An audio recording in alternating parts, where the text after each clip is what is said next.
Good evening बच्चों, आज हम लोग करेंगे क्वेश्चन नंबर 19 सिंगेज की बुक का, जिसमें क्वेश्चन में कहा गया है कि angular momentum of a particle P about point O is L is equal to O P into M V. जहाँ पर m क्या है, मास ऑफ द पार्टिकल है, v वेलोसिटी है पार्टिकल की, particle of the mass 2 kilogram और mass उसका 2 kilogram है और 10 मीटर पर सेकंड की स्पीड से चल रहा है, जो कि ये डायग्राम में दिखाया है।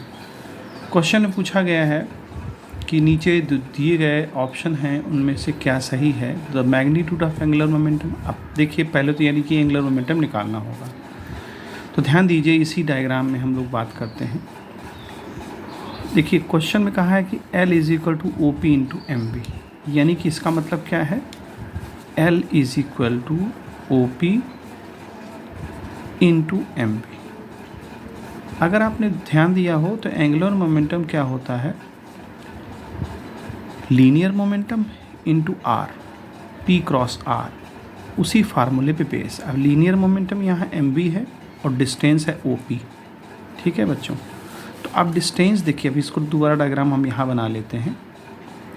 ये डायग्राम मान लीजिए ये ओ है, ये पी है और पार्टिकल ऐसे मूव कर रहा है। ठीक है, वी स्पीड है इसकी। तो देखिए हमें निकालना क्या है, O P cross M B. तो एम बी तो ठीक है, गिवन है हमको, लेकिन ओ पी क्या होगा, तो ओ पी को ओ पी लेना होगा। ये हमें 2 दिया हुआ है, तो ये एंगल थीटा लेना पड़ेगा, क्योंकि इसकी डायरेक्शन देखिए ऐसे है, क्योंकि वेक्टर क्वांटिटी है, और इसके साथ वो एंगल मान लीजिए थीटा बना रही है, तो ये थीटा होगा तो ये भी थीटा होगा। वर्टिकली अपोजिट एंगल इक्वल होते हैं, तो हमें ये जो है हाइपोटेन्यूस रिप्रेजेंट करेगा और ये परपेंडिकुलर रिप्रेजेंट करेगा।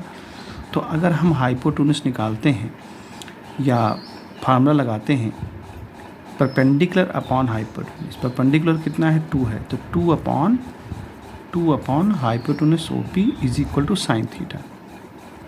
ठीक है बच्चों, यानी कि अगर हम ओ पी साइन थीटा लिख रहे हैं तो वो किसके बराबर हो जाएगा, 2 के। देखिए क्रॉस मल्टीप्लाई हो गया, तो ओ पी साइन थीटा किसके इक्वल हो जाएगा, 2 के। तो जब इसको हम क्रॉस प्रोडक्ट से ब्रेक करेंगे तो क्या बन जाएगा, ओ पी साइन थीटा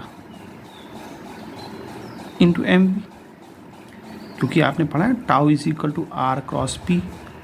तो अगर उसको ब्रेक करते हैं क्रॉस प्रोडक्ट से तो आर पी साइन थीटा लिखते हैं। इसी तरह से ओ पी का क्या आ गया, ओ पी साइन थीटा। अब ओ पी साइन थीटा हमारे पास कितना दिया है, 2 दिया है, तो ये हो जाएगा 2। मास दिया हुआ है हमको 2 और वेलोसिटी दे रखी है 10, तो क्या आ जाएगा 40 किलोग्राम मीटर पर सेकेंड। ठीक है, ये एंगुलर मोमेंटम हो गया, जो कि पहला ऑप्शन सही है हमारा। फिर कहता है कि इसकी डायरेक्शन देखिए, अब ध्यान दीजिए, ये डायरेक्शन हमारी है ओपी की और ये डायरेक्शन है उसके वेलोसिटी की। तो अगर हम राइट हैंड को देखें ये, और हम इसको कर्ल करें, यानी कि उंगलियों को कर्ल करें एम वी की डायरेक्शन में, तो देखिए ये अंगूठा नीचे की तरफ है, ये देखिए यहाँ से ये डायरेक्शन है हमारी ओपी की, और इसको उंगलियों को घुमा दें एम वी की तरफ, तो अंगूठा कहाँ आ रहा है, नीचे की तरफ, यानी कि पॉजिटिव डायरेक्शन की तरफ। तो हम ये कह सकते हैं कि पॉजिटिव जेड डायरेक्शन की तरफ इसका एंगुलर मोमेंटम की डायरेक्शन होगी। तो ये आपका थर्ड ऑप्शन सही है। तो ये 2 ऑप्शन हमारे सही है इस क्वेश्चन में। उम्मीद है बच्चों आपको समझ में आएगा। Good bye.